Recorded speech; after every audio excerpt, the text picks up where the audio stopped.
শোকে স্তব্ধ পুরো বাংলাদেশ। হঠাৎই আকাশ থেকে নেমে এলো এক ভয়াল বিভীষিকা। মুহূর্তেই আছড়ে পড়ল আগুনের ফুলকি হয়ে ছোট ছোট ছোট ফুলের উপরে। মুহূর্তেই ছাই হয়ে গেল ফুলগুলো। এই ফুলগুলো কি ক্ষমা করবে আমাদের?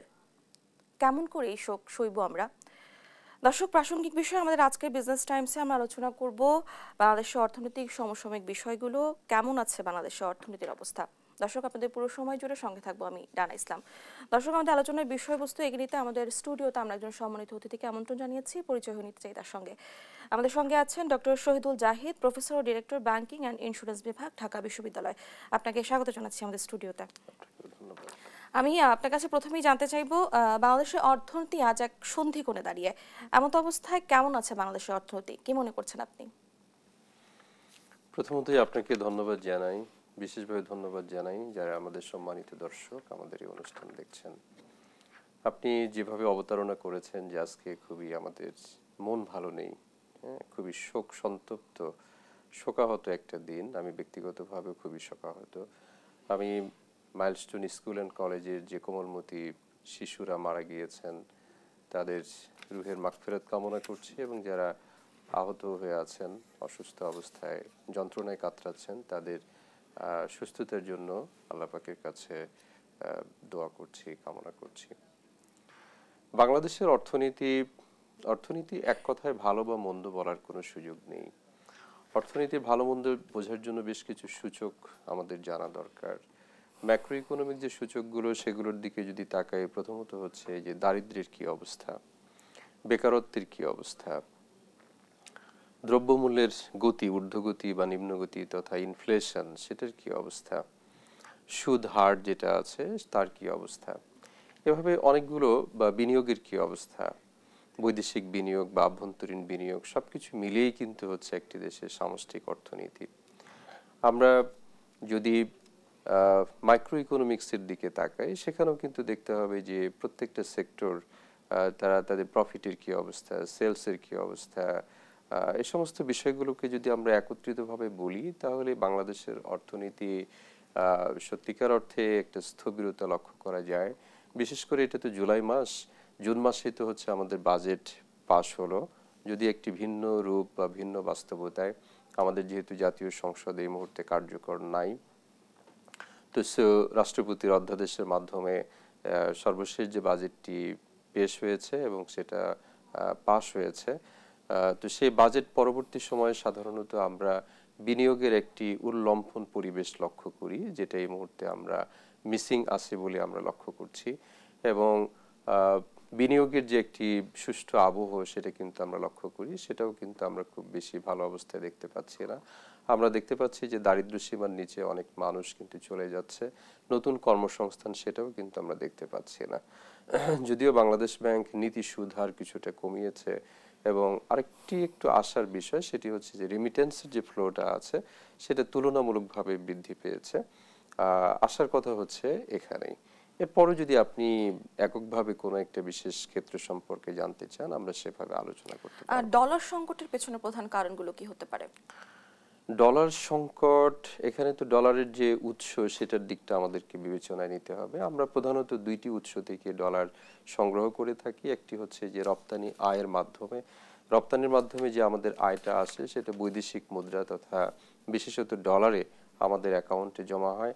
আরেকটি প্রধানতম উৎস সেটি হচ্ছে আমাদের যে প্রবাসী ভাই বোনেরা আছেন, তাদের যে কষ্টার্জিত মানে বৈদেশিক মুদ্রা, সেটা ডলারে কনভার্ট হয়ে যে দেশেই থাকেন না কেন তারা ডলারে কনভার্ট করে আমাদের অ্যাকাউন্টে যখন আসে সেটা আমরা ডলারে কনভার্ট করি।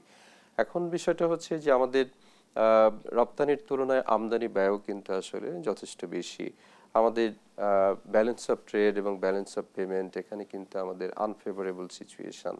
আমরা যে পরিমাণ রপ্তানি করি তার চেয়ে বেশি কিন্তু আমাদেরকে আমদানি করতে হয়। এই মুহূর্তে আমদানি, বিশেষ করে ক্যাপিটাল গুডস বা মেশিনারিজ, এগুলো কিন্তু আমদানি যথেষ্ট পরিমাণ কমে গেছে। আরেকটা সোর্স থেকে আমরা বৈদেশিক মুদ্রা পাই, সেটা হচ্ছে যে এফডিআই, ফরেন ডিরেক্ট ইনভেস্টমেন্ট যেটা আসে আমাদের এই মুহূর্তে, কিন্তু সেই উইন্ডো বা এফডিআই এর যে ফ্লোটা আছে, ইনফ্লো, সেখানেও কিন্তু আমাদের একটি সংকোচন বা স্থবিরতা লক্ষণীয়। সব মিলিয়ে আমরা বলতে পারি। পাশাপাশি আরেকটা ইনফর্মাল চ্যানেল আছে, যেটা হচ্ছে যে বৈদেশিক মুদ্রার সরবরাহ বাংলাদেশে যেটা আসে, একটা হচ্ছে বৈধ চ্যানেলে ব্যাংক বা অন্যান্য যে ফিনান্সিয়াল ইনস্টিটিউশনগুলো আছে তাদের মাধ্যমে আসে। দ্বিতীয় আরেকটি আসে, সেটা হচ্ছে যেটাকে আমরা হুন্ডি বলে থাকি। তো বৈদেশিক মুদ্রার যে সঠিক চ্যানেল বা বৈধ চ্যানেল, সেটা ব্যাংক বা অন্যান্য প্রতিষ্ঠানের মাধ্যমে না এসে ইনফর্মাল চ্যানেলের মাধ্যমে যেটা আসে সেটা তো আমাদের কাউন্টিংয়ে আসে না। সুতরাং সেখানেও একটা দেখা যাচ্ছে যে হিসাব নিকাশের আমি একটা আরেকটি গরমিল বিষয় জানতে থাকতে চাইবো পারে। আপনার কাছে, সেটি হচ্ছে রেমিটেন্স প্রভাবে স্থবিরতা কেন দেখা যাচ্ছে, কি মনে করছেন আপনি? না, এই মুহূর্তে রেমিটেন্স ফ্লোতে কিন্তু আমরা স্থবিরতা দেখতে পাচ্ছি না, বরঞ্চ হচ্ছে বিগত সাল বা তারও আগের বছরের তুলনায় কিন্তু এই বছরে কোরবানি ঈদ এর আগে পরে বা রোজার ঈদের পরবর্তী সময় থেকে রেমিটেন্স ফ্লোর একটা ঊর্ধ্বমুখী গতিধারা কিন্তু আমরা দেখতে পাই। আপনারা বরঞ্চ হচ্ছে 23-24 সালের দিকে, বিশেষ করে 24 সাল, বিগত সালের প্রথম দিক থেকেই প্রবাসী ভাই বোনদের কিন্তু একটি ওই জুলাই আগস্ট গণ আন্দোলনের যে সম্পৃক্ততা, তারা মূলত রেমিটেন্স শাটডাউন বলে একটি কর্মসূচি দিয়েছিলেন, যার মাধ্যমে হচ্ছে যে দেশে মানে বৈদেশিক মুদ্রা তারা পাঠানো থেকে বিরত থাকার একটা পরিকল্পনা ছিল এবং তারা সেটা বাস্তবায়ন করেছেন। বরঞ্চ বিগত জুলাই আগস্ট আন্দোলনের পরবর্তী সময়ে বর্তমানের যে অন্তর্বর্তীকালীন সরকার, তারা দায়িত্ব গ্রহণের পর থেকে বিদেশি অর্থাৎ প্রবাসী ভাই বোনেরা কিন্তু অধিক হারে তাদের প্রবাসী আয় ডলার হিসেবে বাংলাদেশে কিন্তু পাঠাচ্ছেন। ব্যাংকিং খাত নিয়ে কি বলবেন? ব্যাংকিং খাতের সংকট বাংলাদেশের অর্থনীতিতে কতটা প্রভাব ফেলছে? ব্যাংকিং খাত মূলত হচ্ছে বাংলাদেশ না, শুধু যে কোনো অর্থনীতিরই প্রধানতম চালিকা শক্তি। দুর্ভাগ্যজনকভাবে বাংলাদেশের যে ব্যাংকিং খাত, এই মুহূর্তে আমরা 62টি মানে বাণিজ্যিক ব্যাংক যারা হচ্ছে কার্যকরী আছে তাদের কথা জানতে পারি। এর মধ্যে বৈদেশিক মালিকানাধীন কিছু ব্যাংক আছে, প্রাইভেট মালিকানাধীন আছে, রাষ্ট্রায়ত্ত আছে, বিশেষায়িত আছে, আবার প্রাইভেট কমার্শিয়াল ব্যাংকগুলোর মধ্যে কনভেনশনাল এবং ইসলামী ধারার বেশ কিছু কমার্শিয়াল ব্যাংক আছে। কিন্তু দুর্ভাগ্যজনকভাবে আমাদের দেশে যে ব্যাংকগুলো লাইসেন্স দেওয়া হয়েছে, এগুলো কিন্তু ওইভাবে বাদ বিচার করে দেওয়া হয়নি। অর্থাৎ জনগণের চাহিদার নিরূপণ না করে দেখা যাচ্ছে রাজনৈতিক বিবেচনা, স্বজনপ্রীতি অথবা হচ্ছে যে কোনো একটা গ্রুপ বা মালিক পক্ষকে খুশি করার জন্য বাদ বিচার না করেই কিন্তু হচ্ছে যে সর্বশেষ প্রায় 15-20 বছরে যে ব্যাংকগুলো এসেছে তাদের কিন্তু হচ্ছে লাইসেন্সটা এই প্রক্রিয়াতে কিন্তু নেওয়া। এখন আমরা যেটা দেখতে পাচ্ছি, যেহেতু বাজারের চাহিদা নিরূপণ না করে এই সমস্ত ব্যাংকের লাইসেন্স দেওয়া হয়েছিল, এখন সেই সমস্ত ব্যাংকের অবস্থা মোটেই ভালো না। আমরা ইতিমধ্যে লক্ষ্য করেছি যে এই সরকার ক্ষমতায় আসার পর থেকে কিন্তু হচ্ছে আপনার বিগত আগস্টের পরেই সেপ্টেম্বর মাসের প্রথম থেকেই কিন্তু প্রথম ধাপে সম্ভবত 11 না 12টি ব্যাংকের পরিচালনা পর্ষদ ভেঙে দেওয়া হয় এবং এই সমস্ত ব্যাংকে ইন্টেন্সিভ অডিট হয়েছে। এই সমস্ত ব্যাংকে ইন্টারনাল অডিট হয়েছে, বাংলাদেশ ব্যাংক তারা অডিট করেছেন এবং হচ্ছে বিদেশি অডিট ফার্ম কেপিএমজি এবং হচ্ছে আর্নেস্ট অ্যান্ড ইয়াং তাদের মাধ্যমেও কিন্তু ফরেনসিক অডিট করা হয়েছে। আপনি জেনে অবাক হবেন যে বাংলাদেশে এই মুহূর্তে কোনো কোনো ব্যাংক আছে যাদের নন পারফর্মিং অ্যাসেট বা নন পারফর্মিং লোন বা বিনিয়োগ যে নামেই ডাকি না কেন, এদের কোনো কোনোটার কিন্তু হচ্ছে প্রায় শতভাগ ঋণ হচ্ছে খেলাপি হয়ে যাচ্ছে। এটা একেবারেই অসহনীয় একটি সূচক অর্থনীতির জন্য, নাম্বার ওয়ান। নাম্বার টু হচ্ছে এই সমস্ত ব্যাংক এমনভাবে বিনিয়োগ করেছে যা কোনোভাবেই অর্থনীতির যে প্রায়োগিক সূত্র আছে সেখানে এটা কোনোভাবেই হবার নয়। যেমন 100 টাকা যদি আপনার ফান্ডিং থাকে, কোনো প্রতিষ্ঠানই কিন্তু 100 টাকার বেশি বিনিয়োগ করতে পারে না।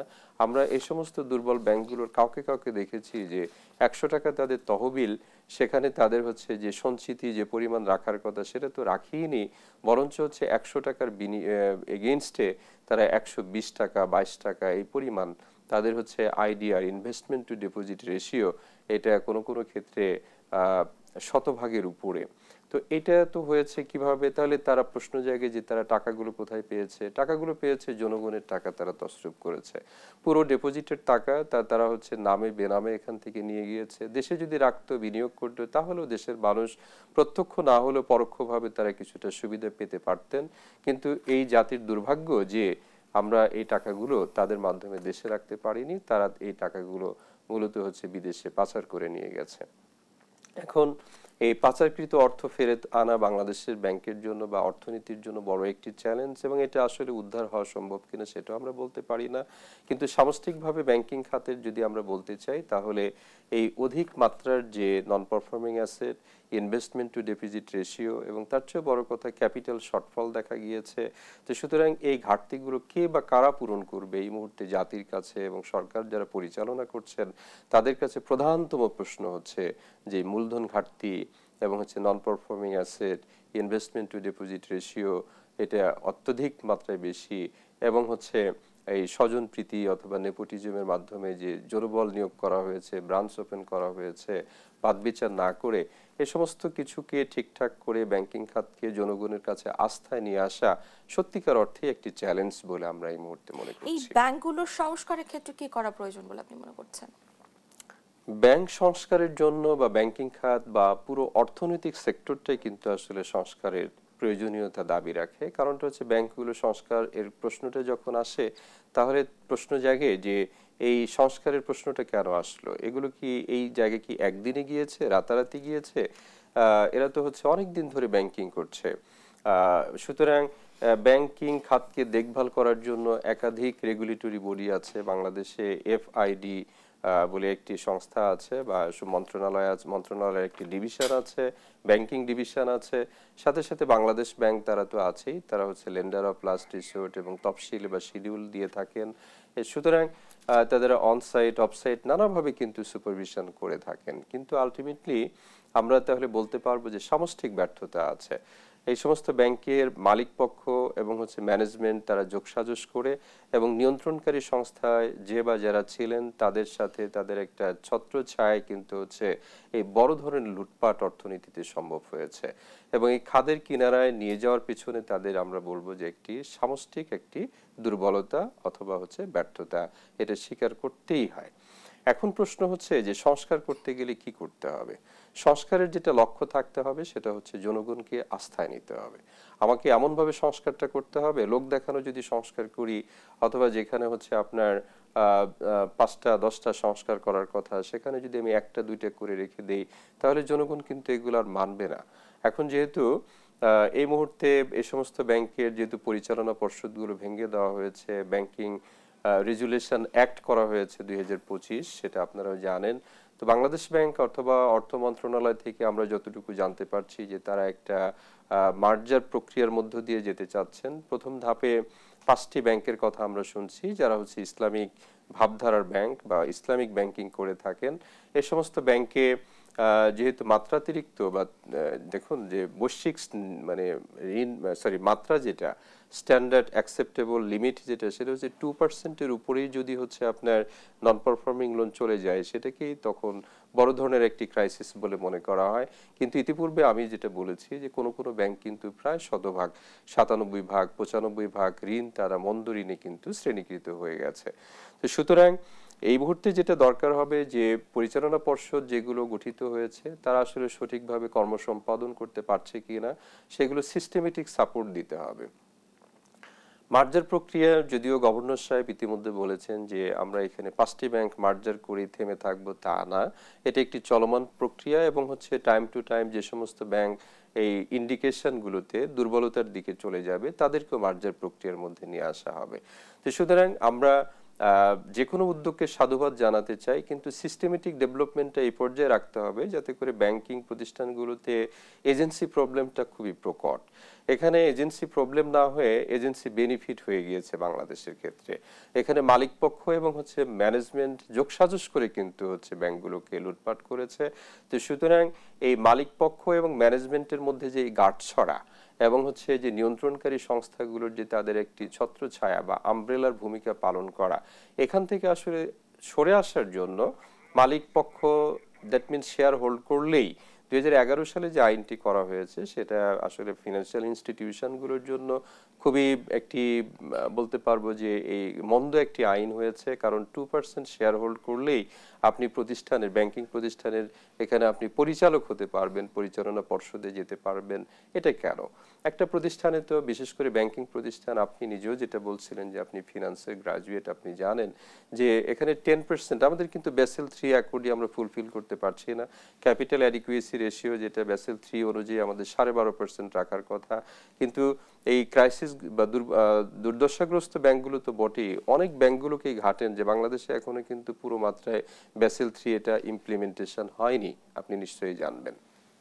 প্রশ্ন হচ্ছে তাহলে এই যে ব্যাসেল অ্যাকর্ড যেটা 2015 সালের মধ্যে এটা আমাদেরকে বাস্তবায়ন করে দেখানোর কথা, এখন 25 সাল, 10 বছর হয়ে গেছে, বিশ্বের অনেক দেশ ব্যাসেল 4 এ কিন্তু চলে যাচ্ছে, আমরা 3টা ইমপ্লিমেন্ট করতে পারছি না। এই দুর্বলতাটা কাটিয়ে উঠতে হবে, মূলধন ঘাটতি বা সঞ্চিতি এটা কিন্তু রাখতেই হবে। এবং হচ্ছে ভবিষ্যতে যারা পরিচালনা পর্ষদে আসবেন, বিশেষ করে আমরা প্রস্তাব রাখতে চাই যে ব্যাংকিং প্রতিষ্ঠানগুলোর পরিচালনা পর্ষদে ডিপোজিটরদের মধ্য থেকে অথবা সরকার নিযুক্ত বা মনোনীত পরিচালকদের সংখ্যা মোট পরিচালকদের অর্ধেকের বেশি থাকা উচিত। এই নামমাত্র যেটা 2 বা 3 জন পরিচালককে ইন্ডিপেন্ডেন্ট বা স্বতন্ত্র পরিচালক হিসেবে রাখা হয়, তো সেখানে আপনার মোট পরিচালক হচ্ছে 20 জন বা 17 জন 18 জন, সেখানে 2 জন তারা কি বা করতে পারেন। তো সুতরাং ওই 15 জনের কাছে 3 জনের যে কণ্ঠস্বর সেটা কিন্তু আসলে খুবই লো ভয়েস হয়ে যায়। গণতান্ত্রিক প্রক্রিয়ায় যদি বলা হয় যে ওই 2 জন বা 3 জন কেউ হয়তো কথা বলেন বা বলেন না, কারণটা হচ্ছে তারা হয়তো মনেও করতে পারেন যে আমি কথা বলি কি হবে, আমি তো পরিচালনা পর্ষদের সংখ্যালঘু। আমরা মনে করি যে ভবিষ্যৎ সংস্কার প্রক্রিয়ার মধ্য দিয়ে এমন আইন কানুন করা উচিত যেখানে পরিচালনা পর্ষদে মোর দেন 50% পরিচালক এই ডেপোজিটরদের তথা সরকার মনোনীত। শুধুমাত্র সরকার মনোনীত হলেই হবে না, তাদেরকে ব্যাংকিং সম্পর্কে সম্যক নলেজ থাকতে হবে, তাদের মেরুদণ্ড সোজা করে কথা বলার মতো তাদের ব্যক্তিত্ব থাকতে হবে। এই স্বার্থের কাছে জলাঞ্জলি হয়ে মালিকপক্ষ যা বলবে, ম্যানেজমেন্ট কিছু হয়তো প্রস্তাব দেবে, টোপ দেবে, অসাধু কোনো প্রস্তাবের কাছে তারা মাথা নত করবেন না। এই ধরনের যদি আমরা প্রথিতযশা ব্যক্তিবর্গ এবং হচ্ছে যারা হচ্ছে সত্যিকার অর্থে দেশমাতৃকার উন্নয়নে কাজ করতে চান তাদেরকে পরিচালনা পর্ষদে দিতে হবে। ধন্যবাদ আপনাকে। আমরা আবার আলোচনায় ফিরবো, তবে একটি বিরতির পরে। দর্শক, এ পর্যায়ে নিয়ে নিচ্ছে একটি বিরতি, ফিরে আসছি বিরতির পরে, সঙ্গেই থাকুন।